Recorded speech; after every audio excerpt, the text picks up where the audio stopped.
جزیره پهناور قشم با مساحتی نزدیک به 1500 کیلومتر مربع بزرگترین جزیره ایران است. این جزیره با جمعیت افزون بر 150,000 نفر مردمانی متدین، میهمان نواز، زحمتکش و پایبند به آداب و رسوم سنتی دارد. لباس سنتی زنان و مردان، موسیقی بومی، صنایع دستی و گویش محلی از جلوه‌های فرهنگی ویژه این جزیره مرزی است. با ورود هر گردشگر به این جزیره زیبا، دو حس متفاوت به انسان دست می‌دهد. نخست اینکه مات و مفقود می‌مانیم از عجایب و ویژگی‌های طبیعی و منحصر به فرد آن، و دیگر غبطه می‌خوریم که چرا تاکنون به آنجا سفر نکردیم. زیبایی‌های منحصر به فرد این جزیره انگیزه‌ای بود تا سازمان منطقه آزاد قشم و میراث فرهنگی و گردشگری قسمتی از این جزیره را به عنوان ژئوپارک جهانی در یونسکو به ثبت برساند. موضوعی که می‌تواند در توسعه صنعت توریسم و اقتصاد منطقه نقش بسزایی ایفا کند. نامش در دنیا ثبت شده به نام ایران و منطقه قشم و این یک امکان خیلی خوبی هم از نظر اطلاع رسانی پدید میاره در دنیا و هم ارزش گذاری میکنه که این ظرفیت یه ظرفیتی است که در سطح جهانی پذیرفته شده. بنابراین انگیزه سفر رو در گردشگران خارجی برای سفر به قشم و ایران اضافه میکنه.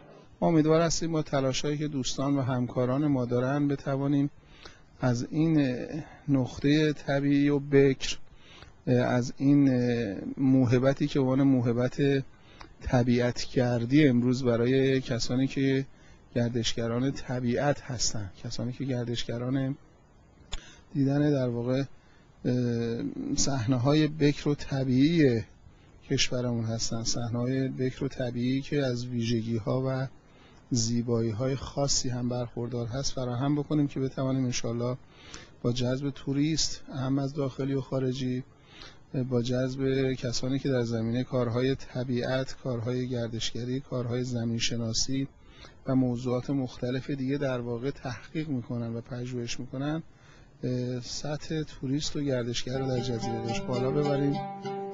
قبل از پیروزی شکوهمند انقلاب اسلامی، این جزیره مانند بسیاری از مناطق کشور علیرغم داشتن توانمندی‌های بالای اقتصادی هیچ پیشرفتی نکرد. با پیروزی انقلاب اسلامی اقتصاد در این جزیره جان تازه‌ای گرفت. قبل از انقلاب اصلا کار به قشم نشده بود و حتی جمعیت محترم و شریف بومی اینجا از حداقل امکانات برخوردار نبودند. بعد از انقلاب حدود 16-17 سال پیش اینجا به عنوان منطقه آزاد تجاری صنعتی 300 کیلومتر از جزیره و 1200 کیلومترش به عنوان منطقه ویژه اقتصادی با تصویب هیئت دولت و مجلس شورای اسلامی مصوب شد. کارهای زیادی در این رابطه صورت گرفت، البته نه اون مقداری که مزیت‌های نسبی قشم اجازه میداد. الان قشم نزدیک به 2 میلیون توریست داخلی و خارجی داره، ولی این منطقه نشان داده که ظرفیت به مراتب بیش از این داره.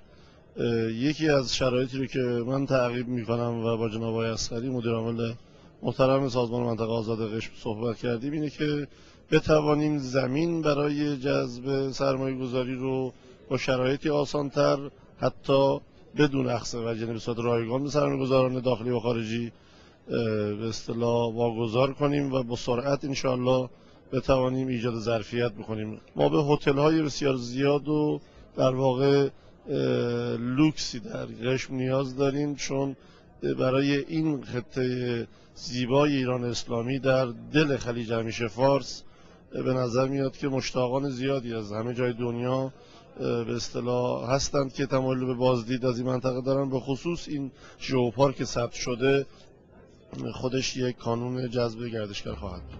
با ثبت نخستین ژئوپارک طبیعی در جزیره قشم، ایران جزء 77 کشور دارای ژئوپارک در جهان شد. این ژئوپارک از نظر اهمیت و زیبایی جزء 10 ژئوپارک برتر جهان است.